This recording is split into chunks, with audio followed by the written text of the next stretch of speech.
எகிப்தியருக்கு வரப்பண்ணின வியாதிகளில் ஒன்றையும் வரப்பண்ண மாட்டேன். இப்பொழுதே சிலருக்கு தேவன் சுகத்தை தந்திருக்கிறார். இப்பொழுதே தேவன் சிலரை விடுவித்திருக்கிறார். இப்பொழுதே தேவன் சிலருக்கு மாற்றத்தை தந்திருக்கிறார். சிலரை தேவன் சுகமாக்கி இருக்கிறார். தேவன் சிலரை விடுதலையாக்கி இருக்கிறார். எப்பத்தா திறக்கப்படுவதாக. இன்னைக்கு ஆரோக்கியம் தேவன் சிலருக்கு மேல ஆரோக்கியத்தின் வல்லமை ஊற்றி இருக்கிறார். சிலர் மேல ஐஸ்வர்யத்தின் அபிஷேகத்தை ஊற்றி இருக்கிறார். ஆரோக்கியத்தின் அபிஷேகம், ஐஸ்வர்யத்தின் அபிஷேகத்தை தேவன் ஊற்றி இருக்கிறார். இனி நான் சிறுமைப்பட்டவள் என்று சொல்ல முடியாது. சிறுமைப்பட்டவள் என்று நான் இனி சொல்ல முடியாது. என் மேல ஊற்றி இருக்கிறார். ஊற்றப்பட்டிருக்கு. வேலை தேடுகிற பிள்ளைகளுக்காக நான் ஜெபிக்கிறேன். வேலை கிடைக்கட்டும். பிசினஸ் செய்யற பிள்ளைகளுக்காக நான் ஜெபிக்கிறேன். பிசினஸ்ல உயர்வுகள் வரட்டும். பிசினஸ்ல மாற்றங்கள் வரட்டும். தோத்துட்டே இருக்க மாட்டேன். இது ஜெயிக்கிற நேரம். இது ஜெயத்தை சுதந்திரிக்கிற நேரம். சீயோனுக்கு தயை செய்திருக்கிறார். சீயோனுக்காக இறங்கி தயை செய்கிற நேரம். என்னை திடப்படுத்தி இருக்கிறார். திருமண தடைகள் மறைகிறது. ரொம்ப நாளா திருமண தடை, தேவன் திருமண தடைகளை மாற்றுகிறார். ஜெபத்தை கேட்கிற பிள்ளைகளை பார்த்து சொல்லுகிறோம், உங்க திருமண தடைகளை தேவன் மாற்றி இருக்கிறார். குழந்தை பாக்கிய தடைகளை தேவன் மாற்றி இருக்கிறார். ரொம்ப நாளா குழந்தை பாக்கியம் இல்ல, ஆனா ஆண்டவர் ஒண்ணு சொல்றார், குழந்தை பாக்கிய தடையை நான் மாற்றி இருக்கிறேன். குழந்தை பாக்கிய தடைகள் மறைந்திருக்கிறது. எல்லா தடைகள், வெளிநாட்டுக்கு வேலைக்கு வெயிட் பண்ணிட்டு இருக்கிற பிள்ளைகளுக்கு விசா வருகிறது. இந்த எலெக்ஷன்ல ஒரு மாற்றம் வரணும். ஜனங்களுக்கு ஃபேவரான ஆட்சி வரணும். தேவனுக்கு ஃபேவராக, ஜனங்களுக்கு ஃபேவரான ஒரு ஆட்சிகள் வரணும். இந்த மதுபான கடைகள் எல்லாம் மூடப்படட்டும். இது அபிஷியலாய் சேல்ஸ் பண்றதெல்லாம் ரத்து ஆகட்டும். ஜெபிக்கிறேன் டாடி. வார்த்தைக்கு நேரம் கடந்து போறோம்பா. வார்த்தை வல்லமை உள்ளது, வார்த்தை ஜீவன் உள்ளது. பெரிய காரியங்களை செய்வதற்கான வார்த்தையின் வல்லமை வெளிப்படட்டும். வெளிப்பாடுகள் உண்டாகட்டும். ரெவலேஷன்கள் வரட்டும். புதிய புதிய வெளிப்பாடுகள் வருவதா, புதிய புதிய ரெவலேஷன்கள் வரட்டும். இன்னைக்கு இந்த பிள்ளைகளுக்கு, இணைந்த பிள்ளைகளுடைய வாழ்க்கையில இவர்கள் காயங்கள் கட்டப்படுகிற வார்த்தை, தேவனுடைய கரம், உன் காயத்தை ஆற்றும் தேவனுடைய கரம் வேலை செய்யட்டும். ஆசீர்வதிக்கிறேன் இயேசுவின் நாமத்தில் பிதாவே. Price God. இணைஞ்சிருக்கிற ஒவ்வொரு பிள்ளைகளையும் ஆண்டவர் இயேசு கிறிஸ்து நாமத்தில் நான் வாழ்த்துகிறேன், ஆசீர்வதிக்கிறேன். ஒருத்தர் சாட்சி போட்டிருக்காங்க பாருங்க, கவிதா சிஸ்டர். சனிக்கிழமை, இப்ப லைவ்ல தான் போட்டிருக்காங்க பாருங்க. சனிக்கிழமை பிரேயர்ல எனக்கு தொண்டை வலி இருந்துச்சு. எத்தனை பேர் அந்த லைவ் சாட்ல பாக்குறீங்க? தொண்டை வலி இருந்துச்சு, ரொம்ப ஹெவியா இருந்துச்சுதான். தொண்டை வலி இருந்துச்சு. ஆண்டவர் சனிக்கிழமை அவர்களுக்கு ஒரு விடுதலை கட்டளையிட்டார். எஸ், நிறைய பேர் பாத்தீங்கன்னா டெய்லி பாருங்க, எனக்கு அவ்வளவு டெஸ்டிமனிஸ் வரும். அவ்வளவு வந்துட்டே டெஸ்டிமனிஸ் டெய்லி. ஆண்டவர் என்னை சுகமாக்கினார், விடுதலை ஆக்கினார், ஆண்டவர் எனக்கு அற்புதத்தை செய்தார். அவ்வளவு டெஸ்டிமனிஸ ஆண்டவர் கொடுத்துட்டே இருக்கிறாரு. இன்னைக்கு ஜெபத்துல நான் உங்களை பார்த்து சொல்றேன், நீங்க எந்த காயத்துல இருந்தாலும் சரி, தேவன் சொல்றாரு, இன்னைக்கு அந்த காயத்தை நான் ஆற்றுகிறேன். எப்பேற்பட்ட காயமா இருந்தாலும் சரி, ஆண்டவர் சொல்றாரு, அந்த காயம் இன்னைக்கு ஆறுது. அந்த காயம் இன்னைக்கு ஆறுது. இனி நீ காயப்பட்டவளா இருக்க முடியாது. இருதயத்துல இருக்கிற காயம், வெளிப்புறமா இருக்கிற காயம், நினைவுகள்ல இருக்கிற காயம், ரொம்ப நாளா சில காயங்களை என்ன வாட்டி வதைக்கும். எல்லா காயத்தையும் இன்னைக்கு தேவன் ஆற்றுகிறார். குழந்தை பாக்கியம் இல்லாத காயம், ஆரோக்கிய குறைபாடுகள் காயம், திருமண தடைகள் காயம், எந்த இடத்துல நீங்க காயமா இருக்கிறீங்களோ இன்னைக்கு ஆண்டவர் சொல்றாரு, காயத்தின் நடுவில் நீ நினைக்காத நன்மை நடக்கும். இந்த காயத்தின் நடுவுல, இந்த காயப்பட்ட இடத்துல, இந்த வேதனைப்பட்ட இடத்துல, இந்த காயத்துல ஆற்றுகிற ஒரு தேவன் இருக்கிறார். இந்த காயத்துல தேவனின் நன்மையான கரம் என் கூட வேலை செய்யுது. வசனம் சொல்லுது பாருங்க, தமது ஜனத்தின் முறிவை கட்டி, ஆண்டவர் சொல்றார், ஏசாயா 30:26 சொல்றார், முறிஞ்சு போச்சு சிலதெல்லாம், அந்த முறிவை நான் கட்டுறேன். எலும்பு முறிஞ்சு போச்சு, ஏதோ முறிஞ்சு போச்சு, சில நன்மைகள் முறிஞ்சு போச்சு. ஆனா ஆண்டவர் சொல்றார், என் ஜனத்தின் முறிவை கட்டி அதன் அடி காயத்தை குணமாக்கும் நான். அடியில காயம் இருக்குது, ஆற்றவே முடியாத ஒரு அடி காயம், ஆற்றவே முடியல, ஆற்றவே முடியாத சில அடி காயம் இருக்குது. ஆனா ஆண்டவர் இன்னைக்கு சொல்றாரு, அந்த முறிவை கொண்டு வந்த அந்த காயத்தை, அதன் அடி காயத்தை குணமாக்கும் நாளில், அது இந்த நாள், இந்த 99வது நாள். ஏசாயா 30:26 படி அடி காயங்கள் ஆறுகிறது. உள்ளான ஆழத்தில் இருக்கிற காயங்களை தேவன் ஆற்றுகிறார்.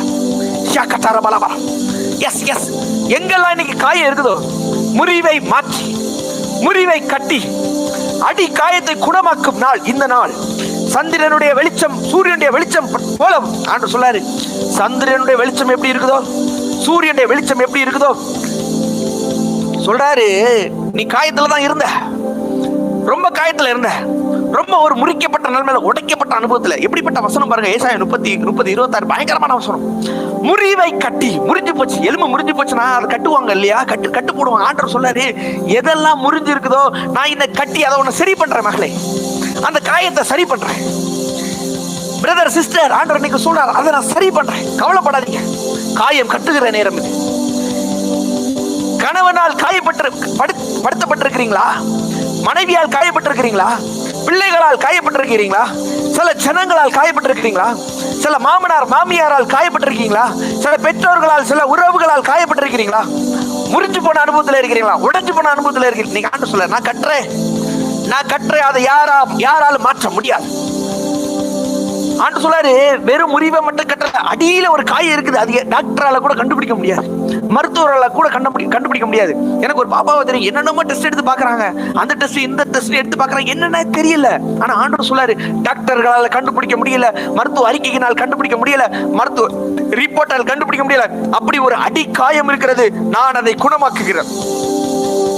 நாள் இந்த நாள், நான் விடுதலையாக்குகிற நாள் இந்த நாள். இந்த 99வது நாள் என் காயம் கட்டப்படுகிறது. யாராலும் தடுக்க முடியாது. என் காயம் கட்டப்படு 100%. என் காயத்தை தேவன் கட்டுகிறான். இப்போ ஆண்டவர் என்ன சொல்றாரு தெரியுமா? முதல்ல உடைஞ்சதை சரி பண்றேன். முறிந்த எறும்பு எதெல்லாம் உடைஞ்சு போச்சுதோ, முறிவுகள் என்ன அர்த்தம்? பிரேக்கிங். கணவன் மனைவிக்குள்ள ஒரு பிரேக்கப், சில பிரேக்கப்புகள். ஆண்டவர் சொல்ற, முறிஞ்ச எல்லாத்தையும் நான் கட்டுறேன். முறிஞ்சதை கட்டிட்டு அடியில சில காயம் இருக்குது, அந்த காயத்தை நான் சரி பண்ணிட்டு, ஆண்டவர் இப்ப சொல்றாரு பாருங்க, ஒரு வெளிச்சம், சந்திரனுடைய வெளிச்சம் சூரியனுடைய வெளிச்சத்தை போலவும், சூரியனுடைய வெளிச்சம் ஏழத்தனை. ஆண்டவர் சொல்றாரு, நான் முறிஞ்சதெல்லாம் எப்படி தாரேன் தெரியுமா? ஏழத்தனையான 7 மடங்கு, 7 தனையான பகலின் வெளிச்சத்தை போலவும். இன்னைக்கு உங்களை பார்த்து தீர்க்க தரிசனமா பேசுறேன் பிரதர் சிஸ்டர். ஆண்டவர் சொல்றாரு, 7 மடங்கு வெளிச்சம். இது வரைக்கும் உங்க வாழ்க்கையில நீங்க பார்க்காத 7 மடங்கு வெளிச்சத்தை இந்த மார்ச்சில விசுவாசிக்கிற பிள்ளைகளுக்கு நடக்க போகிறேன். இந்த மார்ச்சில 7 மடங்கு வெளிச்சம், 7 times 7 மடங்கு வெளிச்சத்தை, 7 மடங்கு. நான் தீர்க்க தரிசனமா பேசுறேன். ரோசி சிஸ்டர் ஸ்ரீலங்கா 7 மடங்கு, அஜிதா சிஸ்டர் நாகர்கோயில் 7 மடங்கு, தெரசா சிஸ்டர் நாகர்கோயில் 7 மடங்கு, Ruth sister, Rebecca sister, Malathi sister, ஷக்கட்டாரம், ராபின் பிரதர், ஜாசு சிஸ்டர், சாரா ஃபீபர் சிஸ்டர், ஏஞ்சல் பார்த்திபன், கிளாரா, எஸ் இணைஞ்சிருக்கிற ஒவ்வொரு பிள்ளைகளை பார்த்து சொல்றேன். கவிதா சிஸ்டர் 7 மடங்கு பிரகாசிக்க போகிறது இந்த மார்ச்ல. தீர்க்க தரிசனமா சொல்றேன். 7 times. ஃப்ளோரா சிஸ்டர் 7 மடங்கு, 7 times. ஷக்கட்டாரம். கவலைப்படாதீங்க. பவுல சீலாவை அநேக அடிகள் அடித்து சிறைச்சாலையில கொண்டு போய் வைக்கிறாங்க, காவல் வைக்கிறாங்க. நான் சொல்றேன், உங்க வாழ்க்கையில ஒருவேளை இந்த சிறைச்சாலை அனுபவங்கள் இருக்கலாம், ஒருவேளை காயமா இருக்கலாம். இந்த காயத்துல ஆண்டவர் துதிக்க ஆரம்பிங்க. பவுல் சீலாவை என்ன செய்யறாங்க தெரியுமா? நடு ராத்திரியில அவங்களை அடிச்சு பத்திரமா கொண்டு போய் சிறைச்சாலையில வச்சுட்டு இருக்காங்க. எல்லாருக்கும் முன்பா அடிக்கிறாங்க, ஆனா அடிச்சுட்டு கொண்டு போய் சிறைச்சாலையில வைக்கிறாங்க. ஆனா நடு ராத்திரியில இந்த காயத்தின் நடுவில், இந்த கஷ்டப்பட்ட நிலைமையில, இந்த முறிக்கப்பட்ட நிலைமையில நடுராத்திரியில பவுலும் சீலாவும் ஜெபம் பண்ணி தேவனை துதிக்க ஆரம்பித்தாங்க. நான் சொல்றேன், இந்த காயத்தின் நடுவில் நீங்க ஜெபிங்க. காயத்தின் நடுவில் துதிக்க ஆரம்பிக்க, வெற்றி நிச்சயம். முறிக்கப்பட்டதெல்லாம் ஒன்று சேரப்போகுது, பிரேக்கப் ஆன எல்லாம் ஒன்று சேரப்போகுது. அந்த காயத்தின் நடுவில் அடித்தார்கள், வஸ்திரங்களை கிழித்தார்கள், காயப்படுத்தி கொண்டு சிறைச்சாலையில் வைக்கிறாங்க. ஆனா அங்கே துதித்தார்கள். நான் சொல்றேன், காயத்தின் நடுவில் துதிக்கிற பிள்ளைகள், காயத்தின் நடுவில் ஜெபிக்கிற பிள்ளைகளை தேவன் வெற்றியை, தேவன் மாற்றத்தை தர வல்லவர், தேவன் விடுதலை தர வல்லவர். நடந்தது என்ன தெரியுமா? காயத்தின் நடுவில் உட்கார்ந்து ஜெபிக்கிறார்கள், காயத்தின் நடுவில் உட்கார்ந்து துதிக்கிறார்கள். துதிக்கிற வேளையில சிறைச்சாலையின் அஸ்திபாரங்கள் அசைந்தது. சொல்றேன், காயத்தின் நடுவில் ஜெபிக்கிற பிள்ளைகளுடைய சிறைச்சாலையின் அஸ்திபாரங்களை தேவன் அசைய பண்ணுகிறார். பூமி மிகவும் அதிர்ந்தது. காயத்துல ஜெபிக்கிறதா கஷ்டம். நான் சொல்றேன், இந்த காயத்துல ஜெபிங்க, இந்த பிரச்சனையில ஜெபிங்க, இந்த முறிக்கப்பட்ட அனுபவத்துல ஜெபிங்க, இந்த உடைக்கப்பட்ட அனுபவத்துல ஜெபிங்க. சடுதியில் ஒரு செகண்ட்ல சடுதியில் ஜெபிக்கிற பிள்ளைகள். பவுலும் சீலாவும் பாடி ஜெபித்த வேளையில சிறைச்சாலையின் அஸ்திபாரங்கள் அசைந்தது, கதவுகள் திறவுண்டது, கட்டுகள் கலந்து போயிற்று. கட்டுகள் கலந்து போயிட்டு தொழு மரத்துல கட்டி வைக்கிறாங்க, கலந்து போயிடுச்சு. இன்னைக்கு சொல்றேன், கட்டப்பட்ட நிலைமைகள் கலருகிற நேரம், காயத்துல நான் தேவனை விசுவாசிக்கிற வேளையில, காயத்துல நான் தேவனை நம்புகிற வேளையில, காயத்துல நான் தேவனோட உறவில் இருக்கிற வேளையில அஸ்திபாரங்கள் அசைகிறது. சடுதியில் சடுதியில் சடுதியில் இன்னைக்கு சொல்றேன், சடுதியில சிலதுல தெய்வீக வேகத்துல நடக்க போகிறது.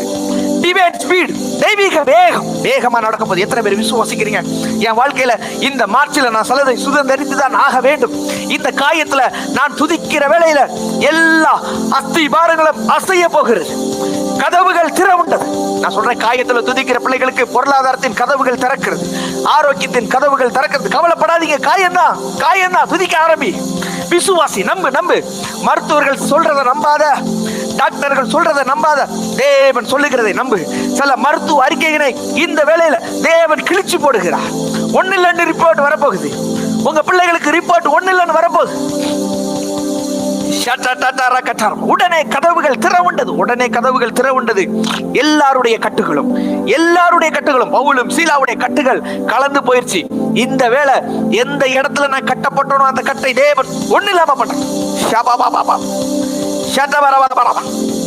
இப்ப பாருங்க, எல்லாரும் சுத்தி இருக்கிற காவலர்கள் எல்லாரும் பயந்து நடுங்கி போய் நாங்க என்ன செய்யணும் அப்படின்னு கேட்கறாங்க. அப்ப சொல்றாரு பவுலும் சீலாவும் சொல்றாங்க, கர்த்தராகிய இயேசு கிறிஸ்துவை விசுவாசி, அப்பொழுது நீயும் உன் வீட்டாரும் ரட்சிக்கப்படுவீர்கள். காயத்தின் நடுவில் பிரசங்கிக்க ஆரம்பிக்கிறார்கள். நான் சொல்றேன், காயத்தின் நடுவில் நல்ல வார்த்தையை பேசுங்க. காயத்தின் நடுவில் உங்களை காப்பாற்றும் தேவ கரம், காயத்தின் நடுவில் நினைக்காத நன்மை நடக்கும். இந்த காயத்தின் நடுவில் எல்லாரும் சுத்தி இருக்கிற எல்லாரும் இவர்களை தேவனாய் பார்க்கிறார்கள், இவர்களை கடவுளாய் பார்க்கிறார். சொல்றாங்க, கர்த்தராகிய இயேசு கிறிஸ்துவை விசுவாசி, நீ விசுவாசி, நீயும் உன் வீட்டாரும் ரட்சிக்கப்படுவீர்கள். சொல்ல, காயத்தின் நடுவில் தேவனை பிரசங்கிக்க ஆரம்பிங்கள், காயத்தின் நடுவில் தேவனை சொல்ல ஆரம்பிங்கள். பவுலும் சீலாவும் இந்த காயத்தின் நடுவில் அங்க ஜெயிலில் இருக்கிற ஜெயிலர்களுக்கு, ஜெயிலின் அதிபதிகளுக்கு, தலைவர்களுக்கு சொல்றாங்க, கர்த்தராகிய இயேசு கிறிஸ்துவை விசுவாசி, அப்பொழுது நீயும் உன் வீட்டாரும் ரட்சிக்கப்படுவீர்கள். யாவருக்கும் கர்த்தருடைய வசனத்தை போதித்தார்கள். காவல்ல இருந்து, கட்டப்பட்ட நிலைமையில இருந்து, இதுல இருந்தெல்லாம் தேவனை இவர்களை காப்பாற்றி இந்த காயத்தின் நடுவில் தேவனை பிரசங்கித்தார்கள். நான் சொல்றேன், இருக்கிற காயத்துல முதல்ல துதிக்க ஆரம்பிங்க, தேவனை சொல்ல ஆரம்பிங்க, விசுவாசிக்க ஆரம்பிங்க. வாயில விசுவாச வார்த்தைகள் வரட்டும். 33வது வசனம், காயங்களை கழுவினார்கள். எந்த ஜெயிலர்கள் இவர்களை கொடுமையா நடத்தினார்களோ, யார் இவர்களை ரொம்ப அடித்தார்களோ, 33வது வசனம், காயங்களை கழுவினார்கள். நான் சொல்றேன், தேவ வல்லமை வந்துச்சுன்னா காயப்படுத்தினவர்கள் உங்கள் காயங்களை கட்டுவார்கள், கழுவுவார்கள், காயங்களை கழுவுகிறார்கள்.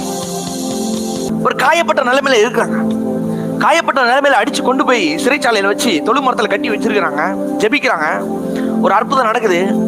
இப்போ என்ன நடந்துச்சு தெரியுமா? இவங்க வசனத்தை பிரசங்கிக்கிறாங்க, அநேகருக்கு ஞானஸ்நானத்தையும் கொடுத்துட்டாங்க, வசனத்தை பிரசங்கிக்கிறாங்க. அந்த 39வது வசனம் சொல்லுது பாருங்க, அவர்கள் தயவாய் பேசி. இப்போ யாரு காயப்படுத்தினார்களோ அவர்கள் தயவாய் பேசி, தயவுனா என்ன அர்த்தம்? இவர்களை பார்த்து இவங்க கிட்ட ரொம்ப பொறுமையா பேசுறாங்க, உங்களுக்கு தெரியாம அடிச்சுட்டு எங்களை மன்னிச்சிருங்கன்னு சொல்லி தயவாய் பேசி இவர்களை வெளியே அனுப்புகிறார்கள். நான் இன்னைக்கு உங்களை பார்த்து பேசுறேன், யார் யாரெல்லாம் நெகட்டிவாய் பேசினார்களோ தயவாய் பேசி, ஆண்டவர் சொல்றார், எப்படி பவுலும் சீலாவையும் பார்த்து தயவாய் பேசி வெளியே அனுப்பினார்களோ இதே மாதிரி இன்னைக்கு எனக்கு விரோதமா அநேகர் பேசி இருக்கலாம், அவர்கள் எல்லாரும் தயவாய் பேசுகிற மாதிரி தேவன் சில காரியங்களை செய்ய போவார். அடித்தது உண்மைதான், ஆனா இப்ப தயவாய் பேசுகிற மாதிரி ஒரு பவுலும் சீலாவும் துதித்த வேளையில ஒரு அற்புதம் நடந்துச்சு. இன்னைக்கு அந்த அற்புதத்தை தேவன் உங்க மேல செய்ய போகிறான், தேவன்களை விடுவிக்க போகிறான். யோபு காயப்பட்ட நிலைமையில இருக்கிறாரு, எல்லாத்தையும் இழந்து நிற்கிறாரு. யோபுவோட காயம் எல்லாம் யாருக்கும் வந்திருக்காரு. அப்படிப்பட்ட ஒரு காயம், சகலவற்றையும் இழந்தார், எல்லாத்தையும் இழந்துட்டு காயப்பட்ட நிலைமையில வந்து நிக்கிறாரு. பாருங்க, காயப்பட்ட நிலைமையில வந்துட்டு இவர் என்ன செய்யறார் தெரியுமா? தன்னுடைய சிநேகிதர்களுக்காக வேண்டுதல் செய்கிறார். நல்லா கவனிச்சுக்க, காயப்பட்ட நிலைமையில அப்படியே சும்மா உட்கார்ந்துராதீங்க சிஸ்டர், பிரதர். காயப்பட்ட நிலைமையில யாரெல்லாம் சிறையிருப்பா இருக்கிறாங்களோ அவர்களுக்காக ஜெபிங்க. யோபு காயப்பட்ட நிலைமையில தன் சிநேகிதர்களுக்கு சிறையிருப்புக்காக ஜெபிக்கிறார்.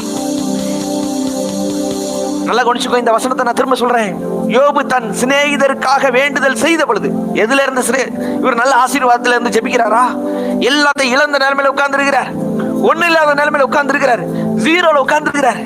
தன்னுடைய மனைவி கூட சொல்லுது, தேவனை தூசித்து ஜீவனை விடும், செத்து போயிருவையா, கடவுளே இல்ல, கடவுள் ஒருத்தரே இல்ல அப்படின்னு சொல்லிட்டு நீ செத்து போயிடுன்னு சொல்ற. நண்பர்கள் எல்லாரும் இகழ்ந்து பேசுறாங்க. இப்ப நண்பர்கள் மேல ஒரு சிறையிருப்பு வருது. காயப்பட்ட நிலைமையில, உடைஞ்ச நிலைமையில, பிள்ளைகள் எல்லாம் இறந்து போச்சு. எல்லாம் கழுதைகள், ஒட்டகங்கள், ஆட்டு மந்தை, மாட்டு மந்தை எல்லாம் இழந்துட்டான். ஜீரோல வந்து நிக்கிறான். எல்லாத்தையும் இழந்த நிலைமையில இந்த ஒரு காயத்துல நிற்கிற வேளையில, இந்த காயத்தின் நேரத்தில் தன்னுடைய சிநேகிதரின் சிறையிருப்புக்காக இவன் ஜெபித்த பொழுது தேவன் ரெட்டிப்பாய் கொடுத்தான். நான் சொல்றேன் சிஸ்டர், பிரதர், காயப்பட்ட நிலைமையில சும்மா இருக்காதீங்க, ஜெபிக்க ஆரம்பிங்க.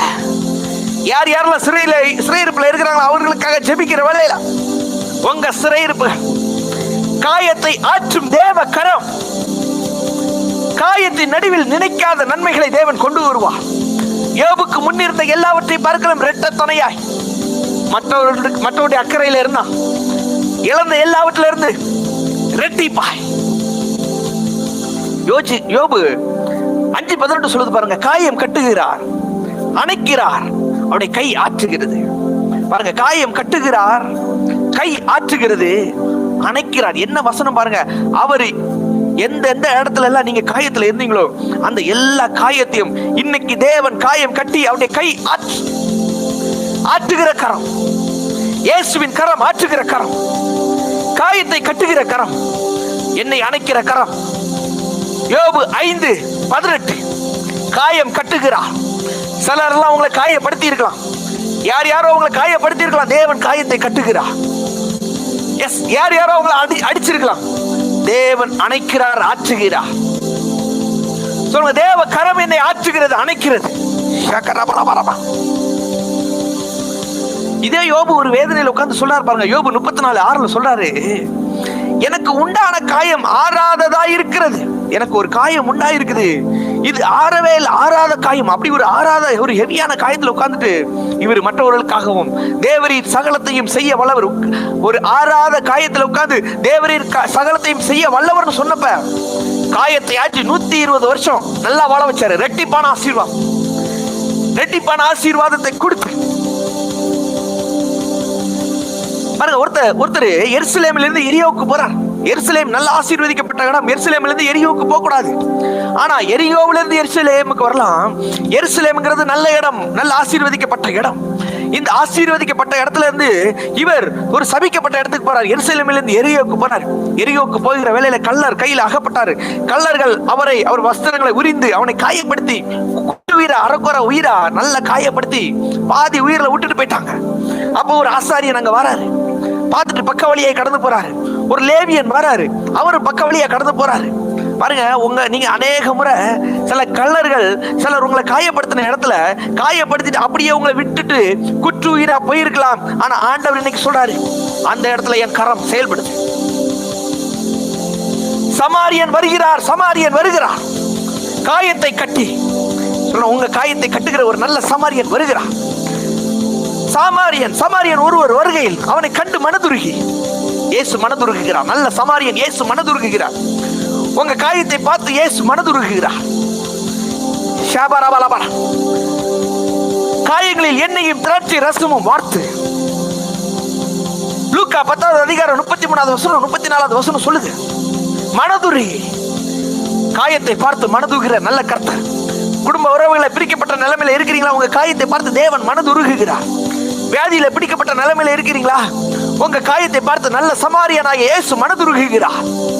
எந்த இடத்துல இன்னைக்கு நீங்க பிடிக்கப்பட்ட நிலைமையில இருக்கிறீங்களோ, எந்த இடத்துல நீங்க இன்னைக்கு காயப்பட்ட நிலைமையில இருக்கிறீங்களோ, இன்னைக்கு ஆண்டவர் சொல்ல, நல்ல சமாரியன் இயேசு அவர் என் காயத்தை கண்டு அவர் மனதுருகி கிட்ட வந்து அவருடைய காயங்களில் எண்ணெயும் திராட்சை ரசமும் வார்த்து காயங்கள் கட்டி என் காயத்தில் அவர் கரத்தை வைக்கிறார். அவருடைய கரம் தொடுகிறது. என் காயத்தை ஆற்றும் தேவ கரம், நல்ல சமாரியன் இயேசு என் காயத்தை ஆற்றுகிற அவருடைய தேவ கரம் இன்னைக்கு இறங்குகிறது.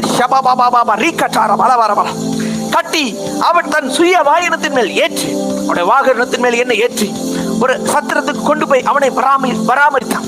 ஒரு நல்ல மருத்துவமனையில் கொண்டு போய் அவனை பராமரித்தான். நான் சொல்றேன், நல்ல சமாரியானா இயேசு என்னை அப்படியே பரலோகத்துக்கு கொண்டு போய் என்னை பராமரித்து, சத்திரம்னா என்ன அர்த்தம் தெரியுமா? பரலோக வாழ்க்கையை எனக்கு தந்து, இந்த பூமியில இருக்கிற உபத்திரவத்தை எல்லாம் மாற்றி எனக்கு பரலோக வாழ்க்கையை தந்து, நல்ல சமாரியன் இன்றைக்கு உங்க சரீரத்தில் இருக்கிற எப்பேற்பட்ட பலவீனமா இருந்தாலும் சரி, தேவன் அதை மாற்றப்படுகிறார். அதை ஒண்ணுமில்லாமல் பண்றார். பரலோக வாழ்க்கை, பரலோக வாழ்க்கை, ஆபரேஷன் இல்ல, மருந்து மாத்திரைகள் இல்ல, வியாதியை உன்னை விட்டு விலக்குவேன், வியாதி இல்லாத வாழ்க்கை. தேவன் இயேசு இந்த பூமியில உங்களுக்கு வியாதி இல்லாத வாழ்க்கையை வச்சிருக்கார். வசனம் சொல்லுது, வியாதியை உன்னை விட்டு விலக்குவேன். மெய்யாகவே நம்முடைய பாடுகளை ஏற்றுக்கொண்டார், நம்முடைய துக்கங்களை சுமந்தார். இயேசுவின் தழும்புகளால் நீங்கள் சுகமானீர்கள். இயேசுவின் தழும்புகளால் விடுதலை ஆனேன். சத்திரத்துக்கு கொண்டு வந்து, பரலோகத்துல என்ன கொண்டு வந்து 2 பணத்தை கொடுத்து இவனை விசாரித்து, ஏதாவது இவனுக்கு பிரச்சனைனா சொல்லுங்க, நான் காசு தாரேன்னு சொல்லி, ஆண்டவர் எனக்காக குற்றூராய் விடப்பட்ட ஒருத்தனுக்காக, எருசலேமிலிருந்து எரிகோவுக்கு போன ஒருத்தனுக்காக இயேசு, நல்ல சமாரியனான இயேசு இறங்கி வந்து அவன் காயத்தை கட்டினார். இன்னைக்கு நான் சொல்றேன், எந்த காயமா இருந்தாலும் சரி, இன்றைக்கு தேவன் அதை கட்டுவது, அதை மாற்றுவது, தேவ கரம் அதை மாற்றுவது உண்மை. அதை யாராலும் மாற்ற முடியாது, யாராலும் மாற்ற முடியாது. நான் சொல்றேன், இந்த காயத்து நேரத்துல உங்க வாயில நல்ல வார்த்தை வந்துட்டே இருக்கணும். நமக்கு காயப்பட்ட வேலையில மட்டும்தான் வலிக்குது, ஐயோ என்னால தாங்க முடியல, காயத்து நேரத்துல நல்ல வார்த்தை வரவே வராது. நெகட்டிவா தான் பேசிட்டே இருப்போம். அடுத்து என்ன நடக்கும், அடுத்து என்ன நடக்கும்னு சொல்லி இந்த காயத்து நேரத்துல நம்மளால நல்ல வார்த்தையே வராது. ஆண்டவர் ஒருத்தர் இருக்காரா, ஏன் இப்படி காயம் எனக்கு வருது, ஏன் எனக்கு இப்படி நடக்குது சொல்லிட்டு எப்பயுமே ஒரு நெகட்டிவாவே பேசிட்டு இருப்பேன். காயத்து நேரத்துல நல்ல வார்த்தை வராது. நான் சொல்றேன், காயத்தின் நேரத்தில், கஷ்டப்பட்ட நேரத்துல, உடைஞ்ச நேரத்துல, நொறுக்கப்பட்ட நேரத்துல உங்க வாயில நல்ல வார்த்தை வந்து கொண்டே இருக்க வேண்டும். இயேசுவின் வார்த்தை வந்து கொண்டே இருக்க வேண்டும். இயேசுவின் வார்த்தை வந்து கொண்டே இருக்க வேண்டும். நல்லது மட்டும் தான் என் வாயில வரும். சொல்லுங்க, நல்ல வார்த்தை மட்டும் தான் என் வாயில வரும். எந்த எதிர்மறையான வார்த்தைகளை நீ என் வாயில வராது. பாருங்க, மத்தேயு 16:21 இயேசு பல பாடுகள் பட்டு கொலையுண்டு 3ஆம் நாளில் எழுந்திருக்க வேண்டும் என்பதை தம்முடைய சீசர்களுக்கு சொல்ல தொடங்கினார். எனக்கு இப்படி ஒரு தீமை நடக்க போது, ஆனா தீமை நடக்க போது, எனக்கு இப்படி ஒரு காயம் வரப்போகுதுன்னு தெரிந்தும் இயேசு நல்ல வார்த்தைகளை சொன்னார். 3வது நாளில் நான் உயிரோட எழும்புவேன். காயம்தான், மரண பயம்தான், காயம்தான். நம்முடைய பாவம் எல்லாம் அவர்கிட்ட போயிருச்சு, அவருடைய பரிசுத்தம் நமக்குள்ள வந்திருக்குது. இப்படி ஒரு காயப்பட்ட வேலையில அவர் வாயில நல்ல வார்த்தை வந்துச்சு. 3ஆம் நாள் நான் எழுந்திருக்க வேண்டும் என்பதை சொல்ல தொடங்கினார். இன்னைக்கு சொல்லுங்க, இந்த வியாதியிலிருந்து நான் எழுந்திருக்க வேண்டும், இந்த பிரச்சனையிலிருந்து நான் எழுந்திருக்க வேண்டும், இந்த சூழ்நிலையில் இருந்து நான் எழுந்திருக்க வேண்டும் என்று சொல்லி இயேசுவின் வாயில் வந்த கிருபையான வார்த்தைகள் உங்க வாயில வரட்டும். கிருபையான வார்த்தை, இந்த கிருபையான வார்த்தை உங்க வாழ்க்கையில சகல நன்மைகளையும் கொண்டு வரும். பாருங்க, எலிசா தீர்க்கதரிசி சூனேமியால் வீட்டுக்கு போறா. சூனேமியால் வீட்டுல மேல மாடியில ஒரு வீடை கட்டி அங்க பராமரிக்கிறான். ஆனா இவளுக்கு ஒரு குறை என்னன்னா, இவளுக்கு குழந்தை பாக்கியம் இல்ல. ஆனா இவளுக்கு குழந்தை பாக்கியம் இல்லாத இந்த நேரத்திலையும் எலிசா கேட்கிறாரு, உனக்கு என்ன வேணும் சூனேமியாலே அப்படின்னு சொல்லி சூனேமியால் அழுத்தி கேட்கிறாரு. அப்போ அவ சொல்றா, இவர் எலிசா சொல்றாரு, பாருங்க, ராஜாட்டையாவது சேனாதிபதியாவது யார்கிட்டையாவது கேட்டு உனக்கு நல்ல காரியம் நான் செய்யணுமா அப்படின்னு கேட்கிறப்ப இவ ஒரு குறைவுல தான் இருக்கிறா, ஒரு குழந்தை பாக்கியம் இல்லாத ஒரு குறைவுல தான் இருக்கிறா. அந்த வசனத்தை நான் வாசிக்கிறேன் பாருங்க, உங்க விசுவாசம் அதிகரிப்பதாக. ஒரு குறைவுல உட்கார்ந்துட்டு இருக்க அந்த சூனேமியால் இங்க எலிசா தீர்க்கதரிசி கேட்கிறாரு, இதோ இப்படிப்பட்ட சலக்கரணையோடும் எங்களை விசாரித்து வருகிறாய், எங்க மேல நல்ல அக்கறை கொண்டு எங்களை நீ விசாரிச்சு வரியே, உனக்கு நான் என்ன செய்ய வேண்டும் கேட்கிறாரு. உனக்கு நான் என்ன செய்ய வேண்டும்? ராஜாவின் இடத்திலாவது சேனாதிபதி இடத்திலாவது உனக்காக நான் பேச வேண்டுமா, இல்ல உனக்கு ஏதாவது ஒரு நன்மை செய்ய வேண்டுமா அப்படின்னு சொல்லி இந்த எலிசா இந்த சூனேமியால பார்த்து கேட்கிறா. இவ ஒரு குறைவில் இருந்துட்டு இவ என்ன சொல்றா தெரியுமா? அதற்கு அவள், என் ஜனத்தின் நடுவில் நான் சுகமாய் குடியிருக்கிறேன். உடைக்கப்பட்ட நிலைமையில உட்கார்ந்து இருக்கிறா. பிரதர் சிஸ்டர், நல்லா கவனிச்சு, இந்த சூனேமியால் குழந்தை இல்ல, குழந்தை இல்லாம உடைக்கப்பட்ட நிலைமையில உட்கார்ந்து இருக்கிறா. ஆனா இவ வாயில வர்ற வார்த்தையை பாருங்க, காயத்துல உட்கார்ந்து இருக்கிறா. சூனேமியால் காயத்துல உட்கார்ந்துட்டு இவ வாயில பேசுறா பாருங்க, நான் என் ஜனத்தின் நடுவே சுகமாய் குடியிருக்கிறேன். இன்னைக்கு சொல்ற, காயத்தின் நடுவில் உங்க வாயில நல்ல வார்த்தை வரட்டும், நல்ல வார்த்தை வருவதாக. பாருங்க. இப்போ இவ என்ன மாதிரி காயம் தெரியுமா இவளுக்கு? புருஷன் வயது சென்றவன், குழந்தை பிறக்க வாய்ப்பே கிடையாது. அடுத்த வருஷம் 14வது வருஷம் சொல்லுது பாருங்க. அவளுக்கு பிள்ளை இல்லை, அவள் புருஷனும் பெரிய வயதுள்ளவன், குழந்தை பிறக்கிறதுக்கு வாய்ப்பே இல்லை. ஒரு உடைஞ்ச நிலைமையில, ஒரு காயமான நிலைமையில உட்கார்ந்து இருக்கிற வேளையில இவ சொல்றா, நான் என் ஜனத்தில் நான் நல்லா இருக்கிறேன், எந்த குறைவும் இல்லாம. நான் சொல்றேன், இன்னைக்கு நீங்க நான் குறைவே இல்லாம இருக்கேன்னு சொல்லுங்க, குறைவு நிறைவாய் மாறும். இந்த குறைவுல சொல்லுங்க, ஆண்டவரே நான் குறைவு இல்லாம இருக்கிறேன், நான் நிறைவா இருக்கிறேன். சூனேமியா சொல்றா, எனக்கு எந்த குறைவும் இல்ல, நான் நிறைவா இருக்கிறேன், என் ஜனத்தின் நடுவில் நான் சுகமாய் குடியிருக்கிறேன். இன்னைக்கு இந்த பதற்றம் கொஞ்சம் மாறட்டும், இந்த கவலை கொஞ்சம் மாறட்டும், இந்த அழுத்தம் கொஞ்சம் மாறட்டும், இந்த பயம் கொஞ்சம் மாறட்டும். இன்றைக்கு சூனேமியால் வாயில வந்த வார்த்தை வரட்டும், நன்மைகள் வரப்போகிறது. இயேசுவின் வாயில வந்துருச்சு ஒரு வார்த்தை, 3ஆம் நாள் நான் உயிரோட இருப்பேன் என்று சொல்ல தொடங்கினார். இந்த வார்த்தை ஷாபாராபாலபா. யோபு சொல்லார், அவர் என்னை கொன்று போட்டாலும், என்ன ஒரு வார்த்தை பாருங்க, நான் அவர் மேல நம்பிக்கை வைப்பேன். காயத்துல உட்கார்ந்துட்டு சொல்றாரு, அவர் என்னை கொன்று போட்டாலும். இங்க சூனேமியால் சொல்றா, நான் நல்லா இருக்கிறேன். உங்க வாயில வார்த்தை வரட்டும் சிஸ்டர், நான் நல்லா இருக்கிறேன், நான் ஆரோக்கியமா இருக்கிறேன், நான் ஐஸ்வர்யமா இருக்கிறேன். நான் ஒண்ணு சொல்லவா, இதெல்லாம் உங்களுக்கானது, இதெல்லாம் தேவன் உங்களுக்குள்ள தந்திருக்கிறார், இதெல்லாம் தேவன் உங்களை அனுபவிக்க செய்வதற்காக உங்களுக்காக தந்திருக்கிறார். வாயை திறந்து பேசி அதை அனுபவிக்கிற வேளையில இந்த காயத்தை கட்டி. ஒண்ணு சொல்லவா, இந்த சூனேமியாளின் காயம் கட்டப்பட்டுச்சு. எப்படி காயம் கட்டப்பட்டுச்சு தெரியுமா? அவ தன்னுடைய காயத்தை வெளிப்படுத்தவில்லை, ஆனால் தீர்க்கதரிசி ஆகிய எலிசாவுக்கு அது தெரிந்தது. 16வது வசனம், நீ பிராண உற்பத்தி காலத்தில் ஒரு குமாரனை அணைத்துக் கொண்டிருப்பாய். நல்ல வார்த்தையை பேசணும், வாயில நல்ல வார்த்தை வந்துச்சு, நான் நல்லா இருக்கேன், நீ நல்லா இருக்கேன்னு சொன்ன மாதிரியே தேவன் அவளை நல்லா மாத்தினார். ஒரு ஆண் பிள்ளையை கொடுத்தார். பிராண உற்பத்தி காலத்தில் ஒரு ஆண் பிள்ளையை கொடுத்தார். நல்லா கவனிச்சுக்கோங்க. இந்த குறைவுல நிறைவாய் பேச ஆரம்பிங்க. இன்னைக்கு குழந்தை பாக்கியம் இல்லாத யாராவது இந்த லைவ்ல இணைஞ்சிருந்தா, இல்ல ஏதோ உறவுகள் உடைக்கப்பட்ட நிலைமையில இருந்தா, இன்னைக்கு உங்க வாயில நல்ல வார்த்தை வரட்டும். எனக்கு குழந்தை பிறக்கும், நான் சேர்ந்து வாழுவேன், என் பிசினஸ் செழித்து வாங்கும், நான் சொந்த வீடு வாங்குவேன், நான் சொந்த வாகனம் வாங்குவேன், நான் நல்லா இருப்பேன். சூனேமியாளின் வாயில் வந்த நல்ல வார்த்தை, உங்கள் வாயில் தேவன் அந்த நல்ல வார்த்தைகளை கொடுப்பாரா? இன்னைக்கு அவிசுவாசமான வார்த்தைகள் என் வாயிலிருந்து வெளியே போட்டோம். ஏன் இந்த சூனேமியாளுடைய வாயில நல்ல வார்த்தை வந்துச்சு தெரியுமா? நல்லா கவனிச்சுக்கோங்க. இந்த சூனேமியாளுடைய வாயில நல்ல வார்த்தை வந்ததுக்கு காரணம், அவ ஒரு வார்த்தை சொல்றா, என் ஜனத்தின் நடுவே நான் சுகமாயிருக்கிறேன். அப்ப என்ன அர்த்தம்? இவ தன்னுடைய சர்க்கிள் ஃபுல்லா நல்ல சர்க்கிளை வச்சிருக்கிறா. நெகட்டிவ் பீப்புளை, எதிர்மறையாய் பேசுகிற பீப்புளை, குறை சொல்லுகிற பீப்புளை, பாவத்தை செய்கிற ஜனங்களை கூட வைக்கவில்லை, நல்ல ஜனங்களை கூட வச்சிருக்கிறா. அதனாலதான் இவளுக்கு நல்லது நடந்துச்சு. என் ஜனத்தின் நடுவே நான் சுகமா இருக்கிறேன். ஒண்ணு சொல்லவா, சுத்தி நல்ல ஜனங்களை வச்சுக்கோங்க. குறைவு இருக்கலாம், நல்லதை பேசுங்க. ஆனா அது தேவனுக்கு தெரியும். எலிசா தீர்க்கதரிசிக்கு அது தெரியும். இவளுக்கு ஒரு குழந்தை பாக்கியம் தேவை என்று தெரியும். குறைவை நிறைவாய் தேவன் மாற்றினார். உற்பத்தி காலத்தில், பிராண உற்பத்தி காலத்தில் ஒரு ஆண் பிள்ளையை தேவன் கொடுத்தார். தேவன் உங்களுக்கு கொடுக்க வல்லவர்.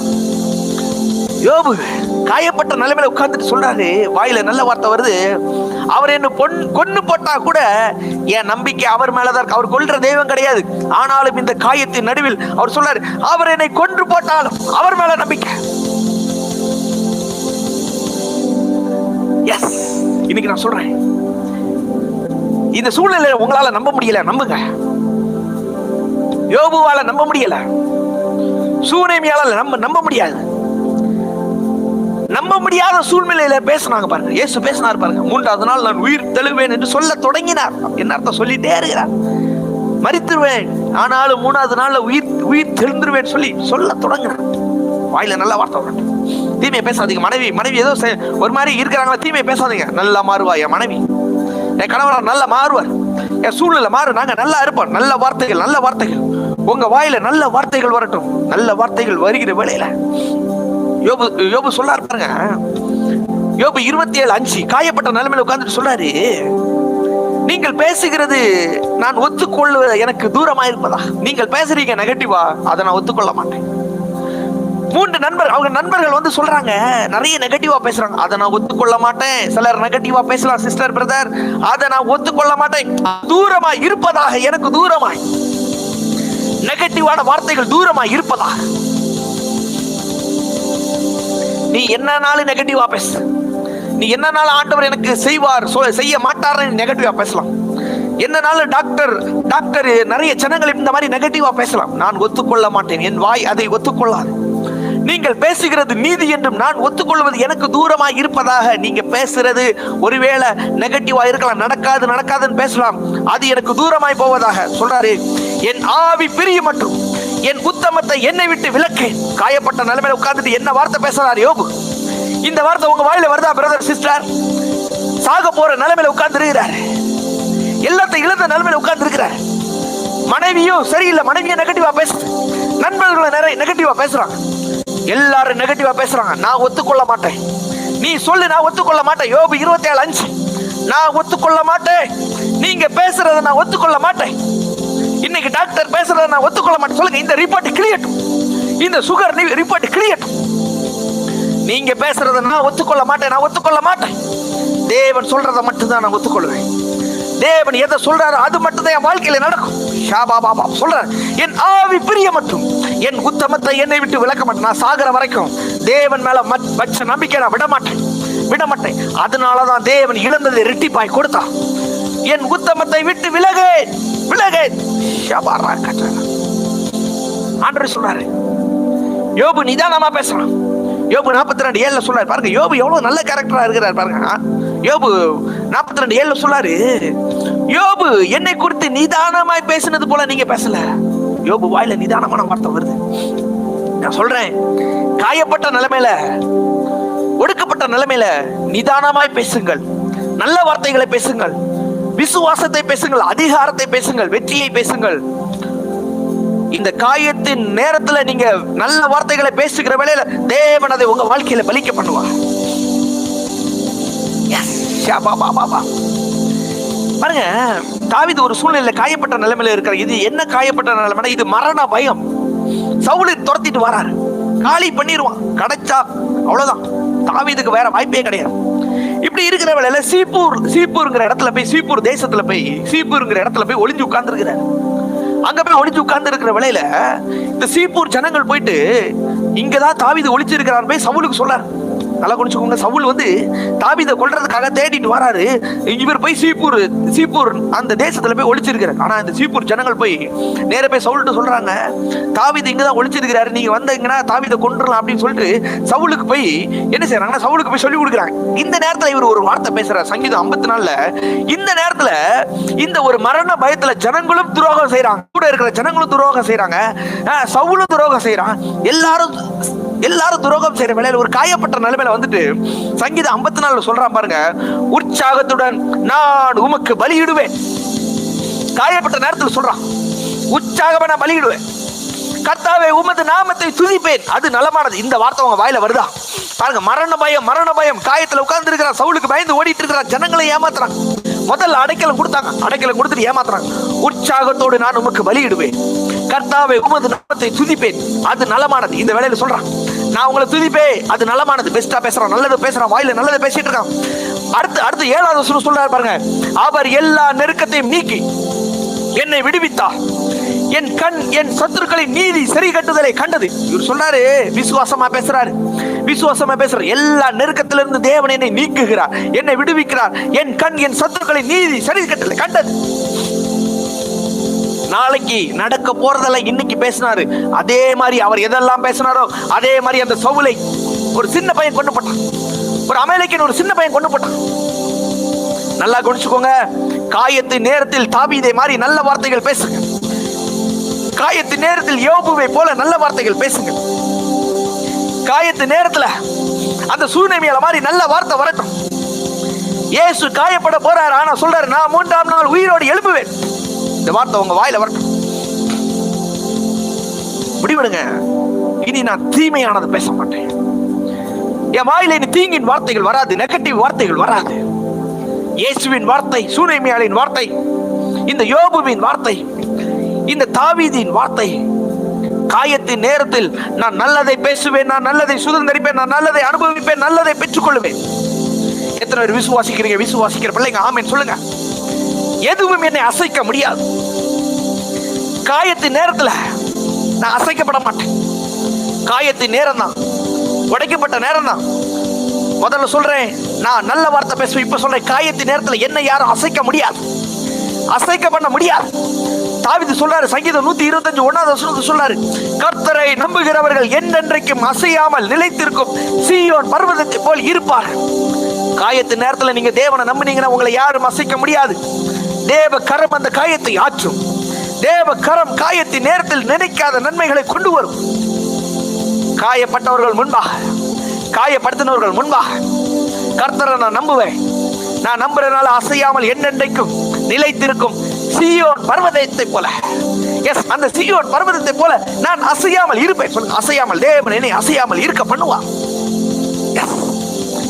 இதே மாதிரிதான் ரூத் உடைக்கப்பட்ட நிலைமையில உட்கார்ந்து இருக்கிறாங்க. கணவன் இறந்து விட்டார். என்ன செய்யணும்?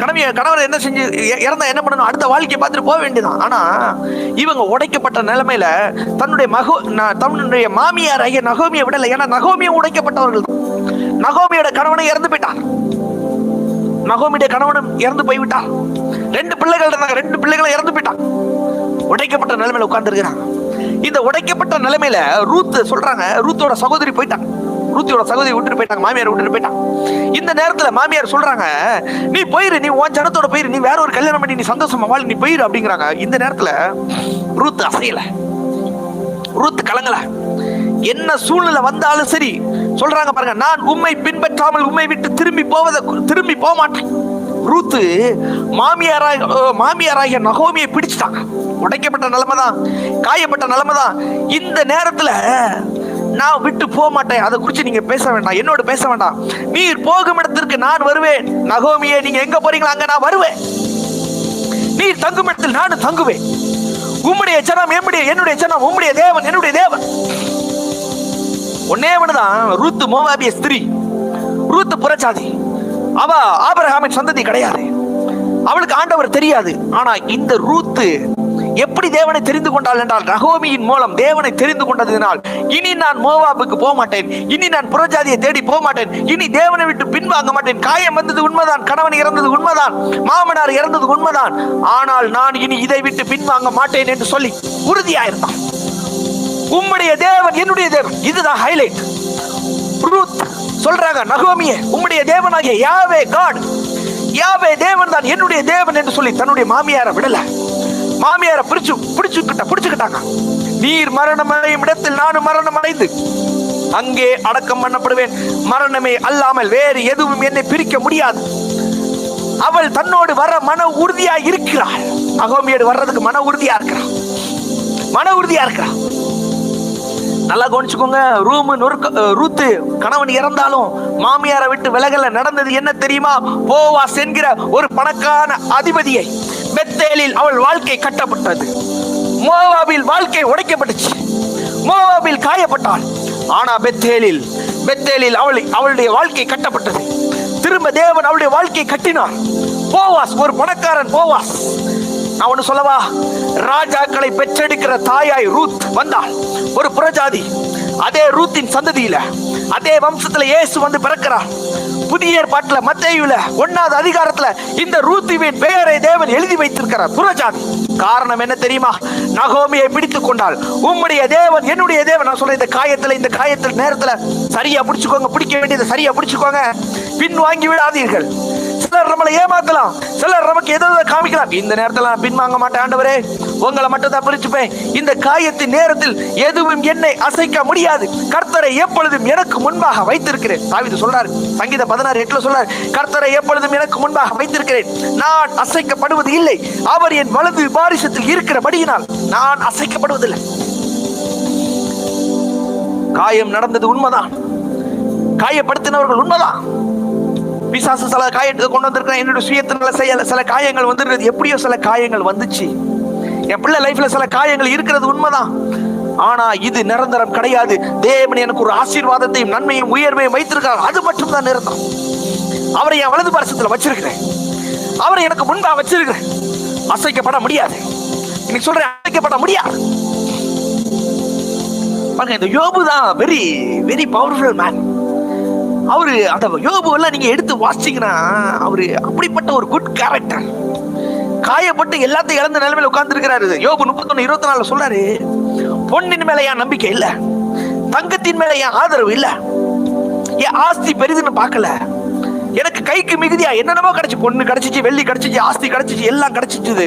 ஆனா இந்த சூழ்நிலையில கூட நான் தேவனை மட்டும்தான் நம்புவேன், அவரை நம்புவேன். முடக்கப்பட்ட நிலைமை, காயப்பட்ட நிலைமை, பொண்ணு இல்ல, தங்கம் இல்ல, ஆஸ்தி இல்ல, மிகுதி எதுவும் இல்ல, மிகுதியான ஐஸ்வர்யம் எதுவும் இல்ல, தேவன் மட்டுமே என் நம்பிக்கை. நான் சொல்றேன், கர்த்தர் மட்டுமே என் நம்பிக்கைன்னு சொன்ன பிள்ளைங்களுக்கு ஐஸ்வர்யம் திரும்ப வரும், இழந்த எல்லாம் திரும்ப வரும், குடும்ப வாழ்க்கை திரும்ப வரும். கர்த்தரை நான் நம்பிக்கையா வைத்திருப்பதனால் நான் அசைக்கப்படுவது இல்லை.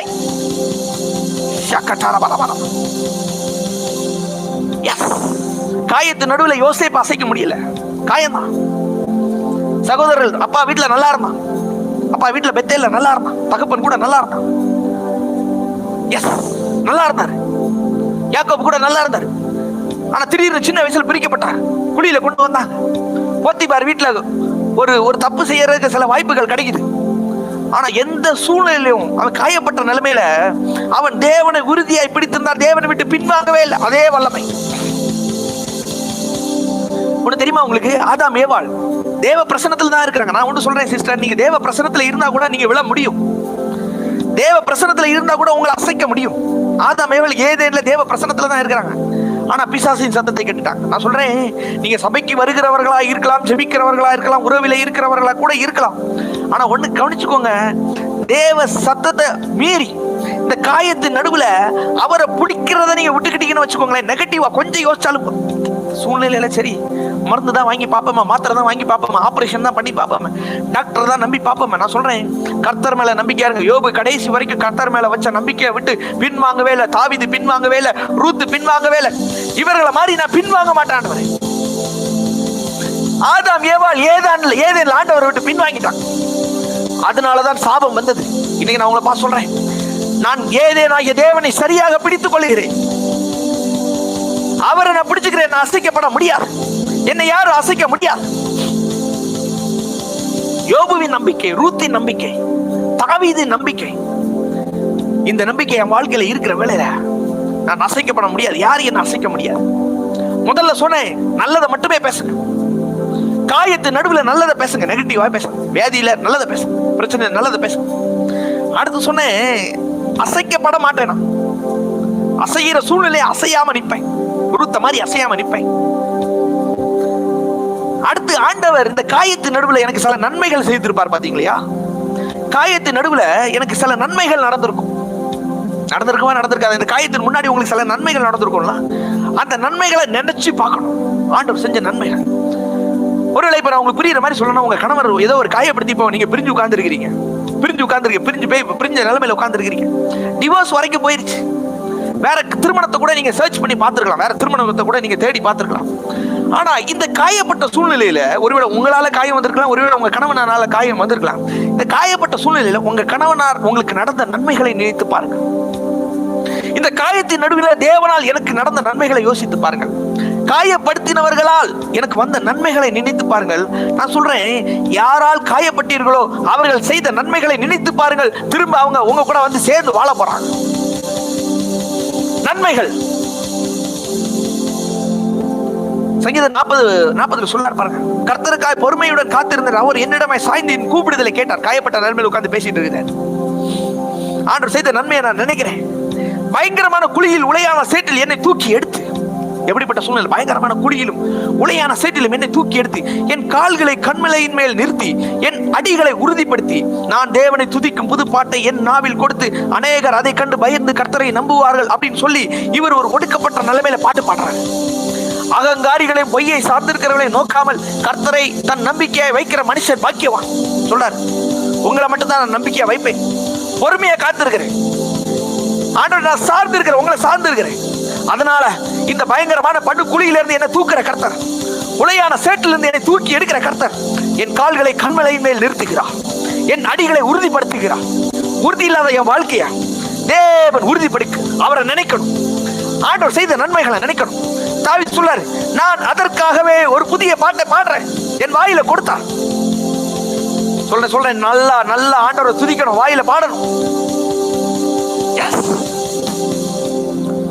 பாருங்க, யோசேப்பு பாத்தீங்கன்னா சகோதரர்கள் கொண்டு போய் தூக்கி போட்டான், குழியில போட்டு திரும்ப கொண்டு போய் எகிப்துல வித்துட்டாங்க. இப்ப இவர் ஒரு வார்த்தை பேசுறாரு பாருங்க, ஒரு காயப்பட்ட நிலைமையில எப்படி இவர் ஆண்டவரை நினைக்கிறாருங்க. அந்த யோசேப்பு அந்த காயப்பட்ட சூழ்நிலையில எப்படி ஆண்டவரை நினைக்கிறாரு. ஆதியாகமம் 45:5 சொல்லிருக்கு, என்னை இவ்விடத்தில் வரும்படி விட்டு போட்டதினால் ஒரு தீமை நடந்திருக்கு.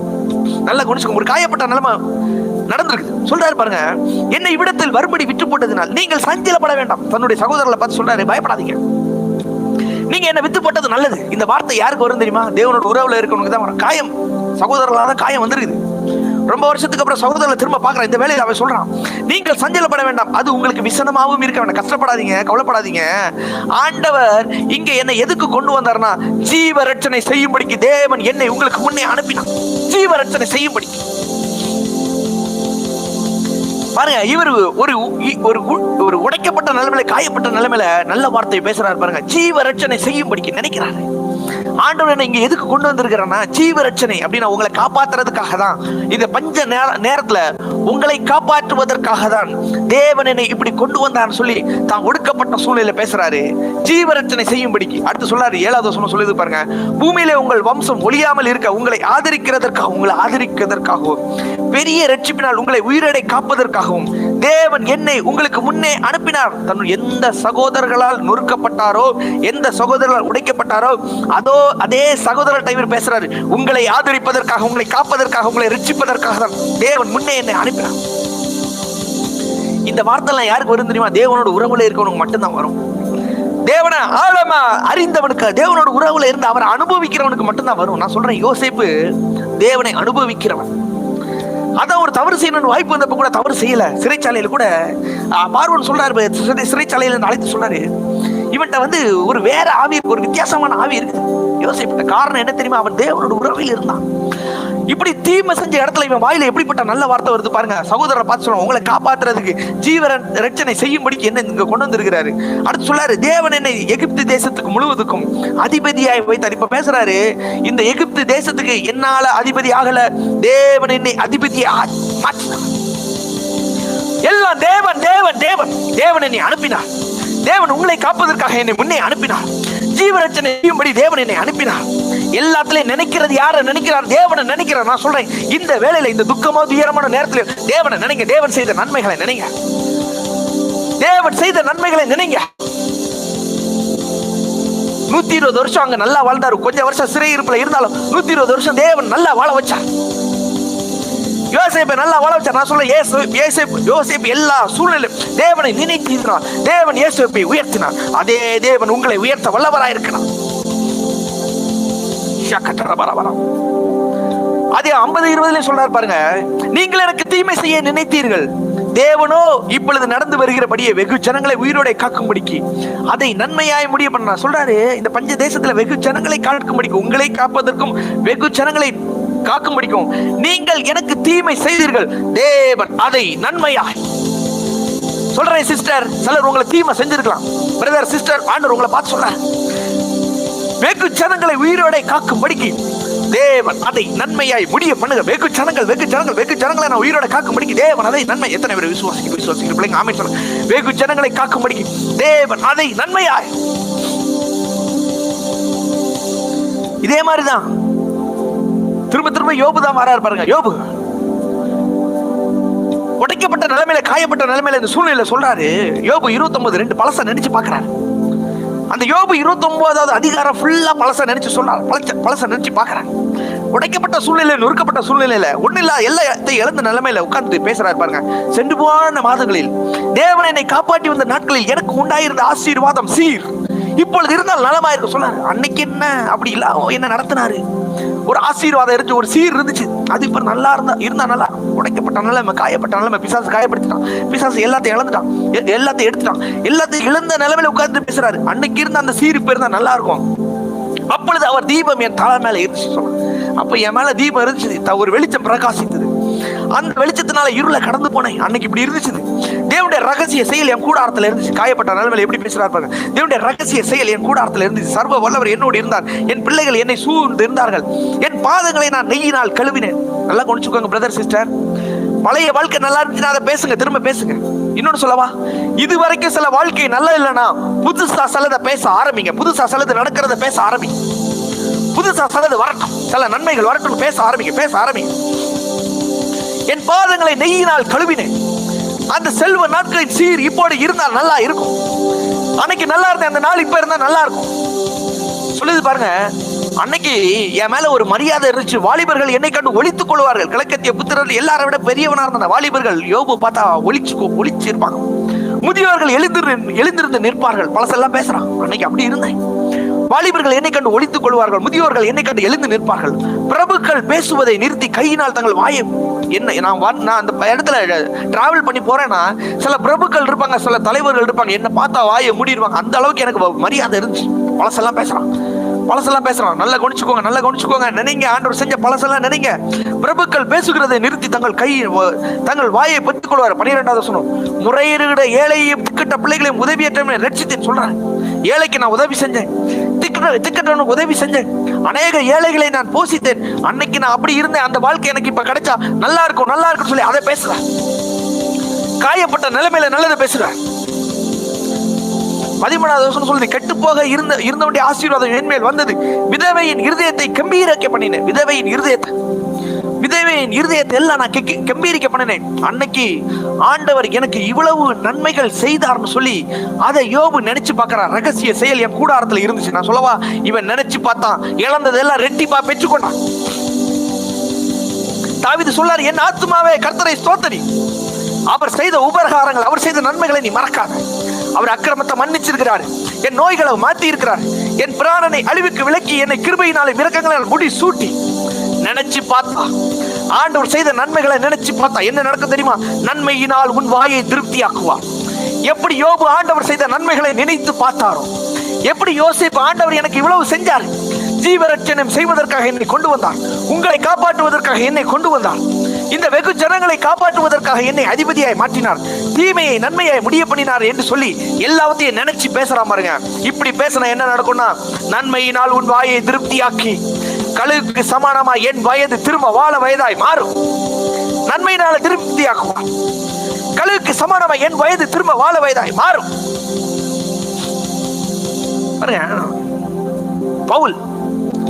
பவுல் வந்து அப்போஸ்தலர்களை துன்பப்படுத்துறது, ஸ்தேவானை கல்லெறிஞ்சு கொன்றதெல்லாம் இவர் தான் முக்கியமா இருக்கிறார். இப்ப இவருக்கு ஒரு என்கவுண்டர் நடக்குது.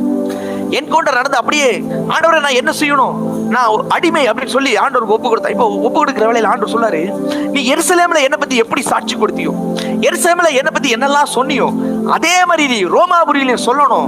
நீ ரோமாபுரியில என்ன பத்தி சொல்லணும்னு சொல்லிட்டு அகிரிப்பா அப்படிங்கிற ஒரு ராஜா, அகிரிப்பா ராஜா முன்னாடி போய் நின்னுட்டு இவன் போய் பேசுறான். இப்படி எல்லாம் நடந்திருக்குது. இயேசு வருவாரு, வந்து சிலுவையில் மரிப்பார், 3வது நாள் உயிர் தழுவார்னு சொல்லிட்டு அவன் எதையெல்லாம் அனுபவித்தானோ அதையெல்லாம் ரோமாபுரியாகிய அகிரிப்பா முன்னாடி நின்று பேசுறான்.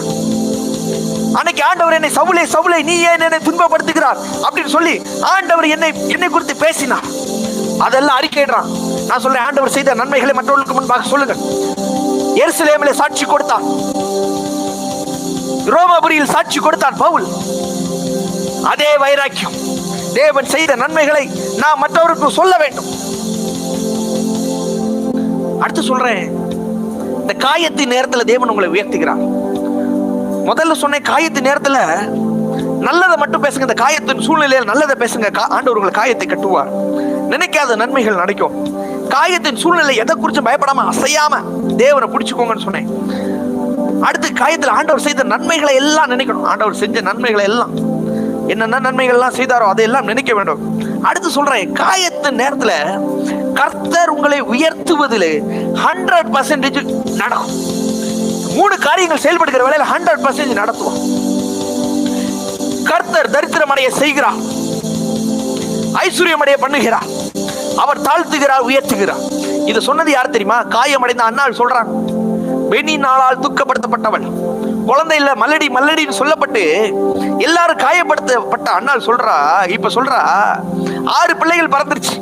6 காயப்பட்ட நிலைமையில 6 பிள்ளைகள் பிறந்த நேரம் இவ சொல்றா பாருங்க, கர்த்தர் தரித்திரம் அடைய செய்கிறவரும் ஐஸ்வர்யம் அடைய பண்ணுகிறவரும் இருக்கிறார்.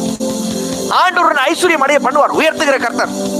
அவர் தாழ்த்துகிறவர், உயர்த்துகிறவர். நல்லா கவனிச்சுக்கோங்க. இன்னைக்கு சொல்றேன், காயத்தின் நேரத்தில் தேவன் உங்களை உயர்த்துகிறார், உங்கள் காயத்தை தேவன் கட்டுகிறார். ஆகையால் ஏற்ற காலத்தில் தேவன் உங்களை உயர்த்தும்படிக்கு பலத்த கருத்துக்குள் அடங்கி. கடைசியா சொல்றேன், ஆண்டவர் உங்களை உயர்த்துகிறார். 1 பேதுரு 5:6 சொல்லுது, அவருடைய பலத்த கையில கொஞ்சம் அடங்கி இரு.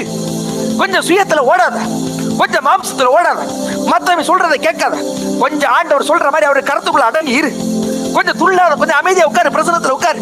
கொஞ்சம் கவலை எல்லாம் விட்டுட்டு ஏன் சமூகத்துல வா, என்ன நம்பு. அவருடைய பலத்த கருத்துக்குள்ள அடங்கி இருங்கள். அப்பொழுது ஏற்ற காலத்தில் அவர் உங்களை உயர்த்துவார். இன்னைக்குதான் அந்த ஏற்ற காலம், இன்னைக்குதான் அந்த ஏற்ற காலம். ஷக்கட்டார பலபரம். இன்னைக்கு தேவன் சொல்றாரு, அந்த ஏற்ற காலம் உனக்கு நடக்க. ஷக்கட்டார பலபரம். எல்லா தீமைகளும் தேவன் நன்மையை மாற்றுகிறார். இதே மாதிரிதான் ஒரு சூழ்நிலையில ஒரு காயம் ஆபிரகாமுக்கு வருது. என்ன காயம்னா, தன்னுடைய சகோதரன், தனக்கு வேண்டியவன், நெருங்கினவன் லோத்தை என்ன செய்யறாங்கன்னா, ஒரு 5 நாட்டு ராஜாக்கள் பிடிச்சிட்டு போயிடறாங்க. அந்த லோத்து இருந்தா அந்த சோதனை குமார ஜனங்களே பிடிச்சிட்டு போயிடறாங்க. நல்லா கொஞ்சம் தேவன் உயர்த்துகிறத பத்தி சொல்லித்தரேன். தேவன் எப்படி உயர்த்துகிறான்னு சொல்லித்தரேன். 5 நாட்டு ராஜாக்கள், 4-5 நாட்டு ராஜாக்கள் வந்து என்ன செய்யறாங்கன்னா, பிடிச்சிட்டு போயிடறாங்க. ஜனங்களையும் பிடிச்சிட்டு போயிடறாங்க. ஆபிரகாமினுடைய சகோதரனாகிய லோத்தையும் பிடிச்சிட்டு போயிடறாங்க. பிடிச்சிட்டு போனப்ப இவன் பார்த்தான், 5 நாட்டு ராஜாக்கள். நீங்க யோசிச்சு பாருங்க, எத்தனை 1000 பேர் இருப்பாங்க. வெறும் 300 பேர். ஆபிரகாமுக்கு வெறும் 300 பேர் தான் இருக்கிறாங்க. 300 பேரை கொண்டு போய் அந்த 5 நாட்டு ராஜாவை கதற விட்டு காலி பண்ணி என்ன செஞ்சானா, அவன்கிட்ட இருந்து எல்லாத்தையும் கொள்ளையடிச்சிட்டு அந்த சோதம் நாட்டு ராஜாவையும் சோதம் ஜனங்களையும் அங்க இருக்கிற எல்லாரையும் 300 பேரோட கொண்டு போய் என்ன செய்யறான், எல்லாத்தையும் மீட்டு கொண்டு வருகிறான். நான் ஒன்று சொல்றேன், சுத்தி இருக்கிற சிலதெல்லாம் பாத்தீங்கன்னா பெருசா இருக்கும், பெருசா சிலதெல்லாம் எதிர் வல்லமைகளா பெருசா இருக்கும். நான் சொல்றேன், ஆண்டவர் உங்களை ஈஸியா உயர்த்துவாரு. எப்பேற்பட்ட வெறும் 300 பேர் வேலைக்காரன் தான். அவனுக்கு யுத்தம் தெரியாது, அவனுக்கு ராணுவ வீரன் தெரியாது. வெறும் 300 பேரை கொண்டு போய் 5 நாட்டு ராஜாட்ட இருந்து போய் ஜனங்களை எல்லாம் மீட்டு அவன் திங்ஸ் எல்லாம் கொள்ளையடிச்சிட்டு வரான். இப்ப இதுல ஹைலைட் என்னன்னா, இதுல நான் சொல்ல வந்தது என்னன்னா, இப்ப சோதம் ராஜா சொல்றாரு, இந்த ஜனங்களை என்கிட்ட தந்துருங்க, ஜனங்களை என்கிட்ட தந்துருங்க. ஆனா கொள்ளையடிச்ச பொருட்கள் எல்லாம் நீங்க எடுத்துருங்க. அந்த 5 நாட்டு ராஜாக்கள் இருந்து கொள்ளையடிச்சோம் இல்லையா, கொள்ளையடிச்ச பொருள் எல்லாம் நீங்க எடுத்துருங்க. நான் சொல்றேன், ஆண்டவர் உயர்த்துவாருங்கிறத எப்படி நான் சொல்றேன், ஆண்டவர் தான் என்ன உயர்த்துவாருங்கிறத எப்படி சொல்றேன் பாருங்க. இப்ப சொல்றாரு இந்த சோதம் ராஜா, ஜனங்களை எல்லாம் என்கிட்ட தந்துரு, இந்த கொள்ளையடிச்ச பொருள் எல்லாம் ஆபிரகாமை நீங்க எடுத்துருங்க. அதற்கு ஆபிரகாம் ஒரு வார்த்தை சொல்றாரு பாருங்க, சோதமின் ராஜாவை பார்த்து, ஆபிரகாமை ஐஸ்வர்யவான் ஆக்கினேன் என்று நீர் சொல்லாதபடிக்கு. நான் சொல்றேன், நீ என்ன ஐஸ்வர்யவான் ஆக்கல, தேவன் என்ன ஐஸ்வர்யவான் ஆக்கினார். இன்னைக்கு நான் சொல்றேன், இந்த இடுக்கட்டுல இருந்து ஏதோ மனுஷன் என்னை விடுவிக்கவில்லை, தேவன் என்னை விடுவிக்கிறார். நீர் என்னை சொல்லாதபடிக்கு, ஆபிரகாமை பார்த்து நீர் சொல்லாதபடிக்கு நான் ஒரு சரட்டையாகிலும் பாதரட்சியின் வாரையாகிலும் உமக்கு ஒரு செருப்பை கூட நான் எடுக்க மாட்டேன், யாதொன்றையும் எடுத்துக்கொள்ள. வெற்றி ஆபிரகாமால தான் கிடைச்சது. ஆனா ஆபிரகாம் சொல்றாரு, நான் இதுல ஒண்ணு கூட எடுக்க மாட்டேன், நீ என்ன ஐஸ்வர்யவான் ஆக்கிறேன்னு சொல்ற மாதிரி நான் எதையுமே எடுத்துக்க மாட்டேன். தேவன் என்னை ஐஸ்வர்யவானாய் மாற்றினார், தேவன் என்னை ஐஸ்வர்யவான் ஆக்குகிறார், தேவன் என்னை ஐஸ்வர்யம் அடைய பண்ண. அண்ணா சொல்றாங்க, தேவன் ஐஸ்வர்யம் அடைய பண்ணுகிறவர், தேவன் என்னை உயர்த்துகிறார். அதே மாதிரி இங்க ஆபிரகாம் சொல்றாரு, தேவன் என்னை உயர்த்துவார், தேவன் என்னை வாழ வைப்பார், தேவன் என்னை தூக்குவார். இப்போ இதே ஆபிரகாமின் வேலைக்காரன் எலியேசர் சொல்றான், வேலைக்கார வாயில இந்த மாதிரி வார்த்தை வரணும். இன்னைக்கு நம்மளை சுத்தி இருக்கிறவங்க வாயில இந்த மாதிரி வார்த்தை வருதாங்கிறது ரொம்ப முக்கியம். அதே 24:35 சொல்றாரு, எலியேசர் சொல்றாரு, ஆபிரகாமின் வேலைக்காரன் சொல்றாரு, கர்த்தர் என் எஜமானனை மிகவும் ஆசீர்வதித்திருக்கிறார். இந்த வார்த்தை நான் சொல்ல, ஒரு நாள் உங்க தலைமுறைகள் சொல்ல போது ஒரு நாள் சுத்தி இருக்கிற சொல்ல போறாங்க, கர்த்தர் என்னை மிகவும் ஆசீர்வதித்திருக்கிறார், அவர் சீமானா இருக்கிறார். கர்த்தர் அவருக்கு ஆடு மாடுகளையும் வெள்ளியையும் பொன்னையும் வேலைக்காரரையும் வேலைக்காரியும் ஒட்டகங்களையும் கழுதையும் கொடுத்திருக்கிறார். என்ன வார்த்தை, என்ன வார்த்தை, கர்த்தர் கொடுத்தார், கர்த்தர் கொடுத்தார், கர்த்தர் கொடுத்தார். தேவன் நன்மையாய் முடிய பண்ணுகிற கர்த்தர், தீமையை தேவன் நன்மையாய் முடிய பண்ணுகிற கர்த்தர். வேலைக்காரன் ஒரு வாயில ஒரு வார்த்தை வருது. இன்னைக்கு நான் உங்களை பார்த்து சொல்றேன், நீங்க காயம் அடைந்தது உண்மைதான், காயப்பட்டது உண்மைதான். அதுக்கு ஒருவேளை நான் கூட காரணமா இருந்துக்கலாம், இல்ல சில ஜனங்கள் கூட காரணமா இருந்திருக்கலாம், பிசாசு கூட காரணமா இருந்திருக்கலாம். இன்னைக்கு ஆண்டவர் சொல்றாரு, உன் காயத்தை நான் கட்டுறேன், முடிஞ்ச எல்லா காயத்தை நான் கட்டுறேன். நல்லத உன் வாயில இருந்து பேச பேச, எப்படி யோபு வாயில இருந்து நல்லது வருதோ அந்த நல்லதை பேச பேச நான் அசைக்கப்படவே மாட்டேன். ஆண்டவரை நினைக்க நினைக்க ஆண்டவர் என்னை உயர்த்துகிறார். இந்த தீமையிலிருந்து, இந்த காயத்திலிருந்து ஒரு கரம் என்னை தூக்கி, எப்படி ஆபிரகாமின் வேலைக்காரர் சொல்றாரு, என் எஜமான தேவன் மிகவும் ஆசீர்வதி. இந்த ஆசீர்வாதம் இன்னைக்கு இணைஞ்சிருக்கிற பிள்ளைகள் மேல, உங்க மேல நான் தீர்க்க தரிசனமாய் இந்த வார்த்தைகளை பேசுகிறேன். ஆண்டவர் உங்க காயங்களை கட்டுகிறார். காயத்தின் நடுவில் நினைக்காத நன்மைகளை நீங்க பெற்றுக்கொள்ள போறீங்க. இந்த காயத்தின் நடுவில் தேவன் உங்கள் காயத்தை ஆற்றுகிறார். இந்த வார்த்தையின்படி பிதா, குமாரன், பரிசுத்த ஆவியின் நாமத்தில் உங்களை நான் வாழ்த்தி ஆசீர்வதிக்கிறேன். ஆபிரகாமின் ஆசீர்வாதம், யோபுவின் ஆசீர்வாதம், யோசேப்பின் ஆசீர்வாதம், தாவீதின் ஆசீர்வாதம் உங்க வாழ்க்கையில் வந்து பலிப்பதா. எத்தனை பேர் ஆசீர்வதிக்கப்பட்டீர்கள்? எத்தனை பேர் இன்றைக்கு ஆசீர்வதிக்கப்பட்டீங்க? எத்தனை பேருக்கு ஆண்டவர் இந்த வார்த்தை எனக்காக தான் பேசினார்னு எத்தனை பேர் நம்புறீங்க? இந்த வார்த்தையை கனமண்ணும் விதமாக உங்க பொருளாதாரத்தை, உங்க காணிக்கைகளை, தசமபாக காணிக்கைகளை எங்கள் ஊழியத்தில் நீங்கள் கொடுங்கள். அப்பொழுது உங்களுக்கு கொடுக்கப்படும். விதைக்கிறவனுக்கு விதை பெருகும். விதைக்க வேண்டிய நம்பர், ஜிபே, ஃபோன்பே நம்பர் சொல்றேன். உங்க காணிக்கைகளை விதைக்கிற நம்பர், கொடுக்கிற நம்பர் 9042550929 9042550929. ஒருவேளை இந்த அக்கௌண்ட் டீடைல்ஸ்ல தான் விதைக்கணும்னா நீங்க கால் பண்ணுங்க. நாங்க அதற்கான அக்கௌண்ட் டீடைல்ஸ் உங்களுக்கு கொடுப்போம். ஜிபே, ஃபோன்பே இருக்கிறவங்க இந்த நம்பர்ல உங்க காணிக்கைகள், உங்க தசமங்களை விதைக்கலாம். இந்த வார்த்தையின்படி தேவன் உங்களை ஆசீர்வதிப்பார். அதுக்கப்புறம் நான் இப்போ ஜெபம் பண்ணி முடிக்க போறேன். அதுக்கு முன்னாடி நீங்க யூடியூப்ல சப்ஸ்கிரைப் பண்ணிக்கோங்க. நிறைய பேர் புதுசா பார்த்துட்டு இருக்கீங்க. யூடியூப்ல சப்ஸ்கிரைப் பண்ணிக்கோங்க. அப்பதான் இந்த 100 days prayer, இப்போ இது முடிச்சதான் அடுத்த 100 days prayer நம்ம திரும்ப ஆரம்பிப்போம். இது உங்க லைஃப் லாங் இருக்கும். உங்க வாழ்க்கை முழுவதும் இந்த மாதிரி ஜெபம் உங்களுக்கு ஆசீர்வாதமா இருக்கும். தொடர்ந்து எனக்கு ஒரு நாள் கூட விட்டுறாங்க. சொல்றேன், இணைந்தவர்களா இருங்க. இணைந்த வாழ்க்கையில நேற்று சொன்னேன் பாத்தீங்களா, இணைந்து இருக்கிறது ஒண்டியாய், தனியா இருக்கிறத விட சேர்ந்து இருக்கிறது ஒரு சூடு உண்டாகும், அனல் உண்டாகும் சொன்னேன் பாத்தீங்களா. இணைஞ்சிருங்க. உங்க வாழ்க்கையில பெரிய காரியங்களை தேவன் செய்ய போகிறார். இன்னும் நிறைய பேர் வர போறாங்க. சீக்கிரத்தில் இது 1000 மாறும். சீக்கிரத்தில் இது 1,00,000 மாறும். திரள் கூட்டங்கள் யூடியூப்ல உட்கார்ந்து பார்க்க போறாங்க. டெய்லி இந்த ஜெபம் நடக்குது. டெய்லி தேவன் உங்களை ஆசீர்வாதமாய் மாற்ற போகிறார். அவர் பெரிய காரியங்களை செய்வார். நான் இப்ப ஜெபம் பண்ணி முடிக்கிறேன். அதுக்கு முன்னாடி சப்ஸ்கிரைப் பண்ணிக்கோங்க. அப்புறம் இந்த லைக் பட்டன் இருக்கு, ஒரு கை பட்டன் இருக்கு, ஒரு பட்டன் இருக்குது, லைக் பட்டன். அதை அழுத்திக்கோங்க. அதை அழுத்தினாதான் மற்றவங்களுக்கு கொண்டு போய் சேர்க்கும். அதை அழுத்திக்கோங்க, அப்பதான் மற்றவங்களுக்கு கொண்டு போய் சேர்க்கும். அதுக்கப்புறம் உங்க நண்பர்களுக்கு குரூப்ல ஷேர் பண்ணுங்க, வாட்ஸ்அப்ல ஷேர் பண்ணுங்க, வாட்ஸ்அப்ல ஸ்டேட்டஸ் வைங்க, ஸ்டோரி வைங்க. ஆமா, இந்த வார்த்தைகள் மற்றவங்களுக்கு ஆசீர்வாதமா இருக்கணும் இல்லையா? உங்களுக்கு மட்டும் ஆசீர்வாதமா இருந்தா போதுமா? மற்றவங்களுக்கு ஆசீர்வாதமா இருக்கணும். பழைய காலத்துல நம்ம வீடு வீடா கொண்டு போய் நோட்டீஸ் கொடுப்போம், ட்ராக்ஸ் கொடுப்போம். ஆனா இப்போ அப்படி அவசியம் இல்லை. நீங்க ஒரு ஸ்டேட்டஸ் வைக்கிறனால, நீங்க உங்க நண்பர்களுக்கு ஷேர் பண்றதுனால இந்த வார்த்தைகள் கண்டிப்பா, இந்த வார்த்தை ஒருத்தருடைய வாழ்க்கையில தொடும். குறைஞ்சது ஒரு 30-40 பேருக்கு அதை நீங்க ஷேர் பண்ணுங்க. இந்த வார்த்தை காயத்தில் இருக்கிற இந்த ஜனங்களுக்கு, இந்த வார்த்தை இவர்கள் காயத்தை கட்டப்பட வேண்டும் சொல்லி இன்னைக்கு அவர்களுக்கு நீங்க ஷேர் பண்ணுங்க. வாட்ஸ்அப்ல ஷேர் பண்ணுங்க, இன்ஸ்டாகிராம்ல ஷேர் பண்ணுங்க, ஃபேஸ்புக்ல ஷேர் பண்ணுங்க. ஷேர் பண்ணுகிற ஒவ்வொரு பிள்ளைகளும் தேவன் 1000 மடங்கு ஆசீர்வதிப்பார். ஆண்டவர் அந்த இறுதியை பார்க்கிறார். ஜனங்களுக்கு இந்த வார்த்தை போகணும்னு சொல்லி நீங்க ஸ்டேட்டஸ் வைக்கிறீங்க பாருங்க, ஸ்டோரி வைக்கிறீங்க பாருங்க. ஆண்டவர் இதை பார்க்கிற, இதை பார்த்து உங்களை ஆசீர்வதிப்பார். நான் ஜெபம் பண்ணி முடிக்கிறேன். இந்த கூகுள் மேப்ல ப்ராஃபட் ஹட்சன் சர்ச்சின்னு போட்டாலே லொகேஷன் வந்துடும். நீங்க பார்த்து நேரில் வரலாம். அந்த பெரிய காரியங்களை சொல்லி பண்ண ஜெபம் பண்ணி முடிக்கிறேன். தேங்க்யூ லார்ட், இயேசு நாமத்துல. இன்றைக்கு இந்த வார்த்தைகளை கேட்ட இந்த பிள்ளைகளுக்காக நான் ஜெபிக்கிறேன். இவர்கள் வாழ்க்கையில இன்னைக்கு சொன்னது மாதிரி இவர்கள் காயத்தை நீர் ஆற்றுகிற கர்த்தர். இவர்கள் காயங்கள் இன்னைக்கு ஆற்றுகிற தேவ கரம் இவர்கள் மேல இறங்குது டாடி. எஸ், காயத்தின் நடுவில் நினைக்காத நன்மைகள் இவர்கள் வாழ்க்கையில நடக்கும்போது பெரிய காரியங்கள் நீங்க செய்றீங்கப்பா. எஸ், இயற்கைக்கு மேற்பட்ட சில நன்மைகள், ஆரோக்கியங்கள் இவர்கள் காயத்தை கட்டுகிறது. பிள்ளைகளால் வந்த காயம், கணவனால் வந்த காயம், சுற்றி இருக்கிற ஜனங்களால் வந்த காயம், யாரால் வந்த காயமா இருந்தாலும் சரி, அந்த காயத்தை மாற்றுகிற கர்த்தர் இன்றைக்கு இந்த பிள்ளைகளுடைய காயத்தை நீர் மாற்றுவதற்காக நன்றி. கர்த்தர் தமது ஜனத்தின் முறிவை கட்டி, இவர்கள் முறிவை நீங்க கட்டி, என்ன பிரேக்கபா இருந்தாலும் சரி, ஏசாயா 30:26 படி இவர்கள் முறிவை நீங்க கட்டுறீங்க. அந்த பிரேக்கப்பை நீங்க திரும்ப கட்டுறீங்க. அதன் அடி காயத்தை குணமாக்குகிறேன். அது குணமாக்கி 7 மடங்கு பிரகாசிப்பீர்கள். இன்னைக்கு இந்த வார்த்தை இவர்கள் மேல நான் தீர்க்க தரிசனமா பேசி இந்த வார்த்தையை சொல்லி முடிக்கிறேன்.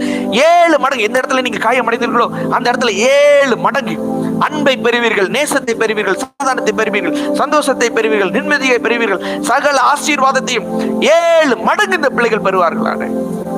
ஆசீர்வதிக்கிறேன். இவர்களுக்காக வானம் திறக்கப்பட்டதுக்காக நன்றி. இவர்களுக்காக வானத்தின் அக்கினி, ஆசீர்வதிக்கிற அக்கினி இவர்கள் மேல இறங்குனதுக்காக நன்றி. இந்த பிள்ளைகள் ஆசீர்வதிக்கிறேன் இயேசுவின் உயர்ந்த நாமத்தில் பிதாவே, ஆமென்.